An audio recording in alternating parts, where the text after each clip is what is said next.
The HOA President's long goodbye. Posting on behalf of a friend who isn't on Reddit. This is for you, Jake. When I moved into my suburban neighborhood, I expected peace and quiet. Instead, I walked into a petty dictatorship run by our HOA president, Todd. Todd was the worst kind of leader, the kind who loved power but hated accountability. He enforced ridiculous rules, like fining people $200 for leaving their trash cans out a minute past 9 a.m., but blatantly ignored the rules when it suited him. His own yard was a mess of unpermitted structures, and his fence was taller than allowed by city ordinances. But Todd's true sin? Using the HOA as his personal piggy bank. At first, I tried reasoning with him. My fence was slightly off color because the approved stain wasn't available, and he fined me $500. I explained, provided receipts, and asked for leniency. Todd smirked, said, "Rules are rules," and walked away. That's when I decided I would take him down, not with screaming or public arguments, but methodically, legally, and in a way he'd never recover from. Step 1. Become the inside man. Todd's first mistake was underestimating me. I volunteered for the HOA board under the guise of wanting to get involved in the community. I played the part of the eager, naive newbie perfectly. For 2 years, I attended every meeting, quietly observing how Todd operated. I learned he controlled the board by bullying other members and burying them in paperwork.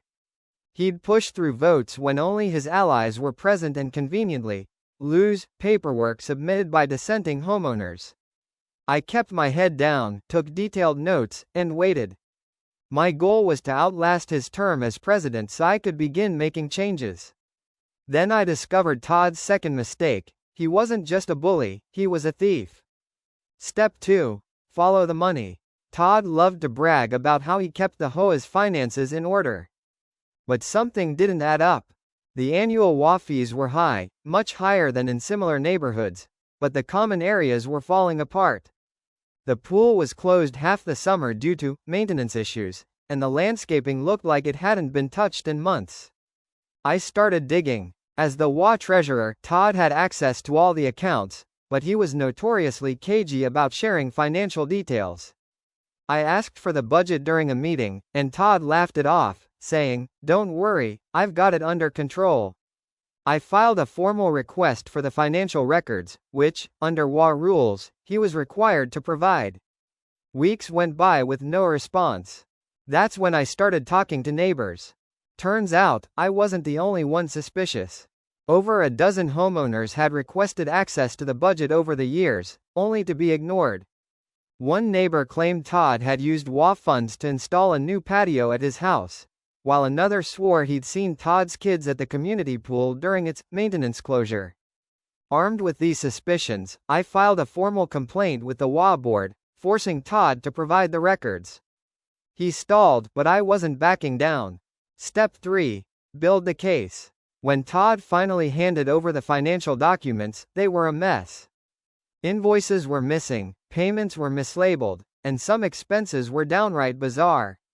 A $15,000 landscaping fee paid to a company that didn't exist. Thousands spent on administrative costs with no explanation. I cross-referenced the HOA's bank statements with public records and found the smoking gun. Todd was funneling money to his personal accounts. Even better, I discovered Todd had been inflating contractor fees, pocketing the difference, and splitting the profits with his buddy, a shady contractor who handled most of the HOA's maintenance. I compiled everything into a detailed report, complete with spreadsheets, photos, and notarized statements from neighbors who had seen Todd's antics firsthand. Step 4. The coup.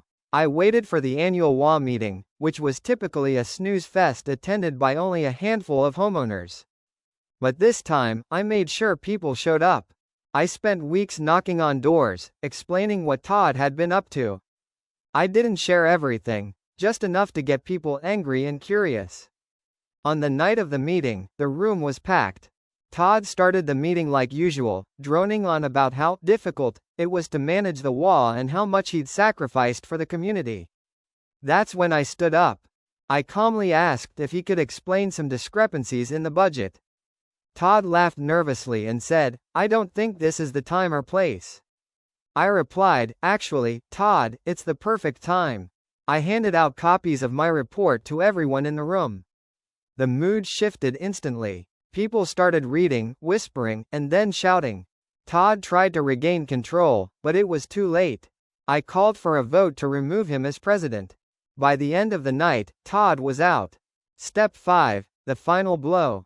After Todd was removed, we hired an independent auditor to go through the HOA's finances. They confirmed everything.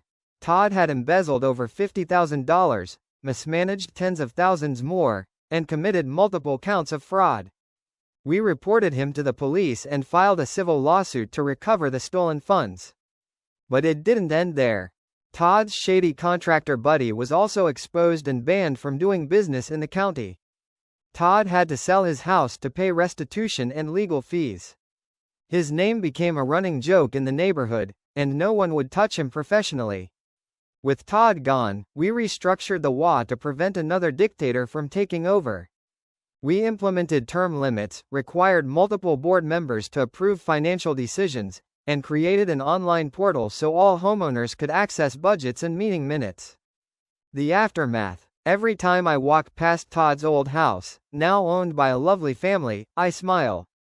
The pool is open, the landscaping is beautiful, and the HOA fees are lower than ever. Todd, meanwhile, moved to a neighboring town, where he reportedly tried to join another HOA board, only to be laughed out of the room when someone Googled his name. Justice wasn't just served, it was plated, garnished, and savored.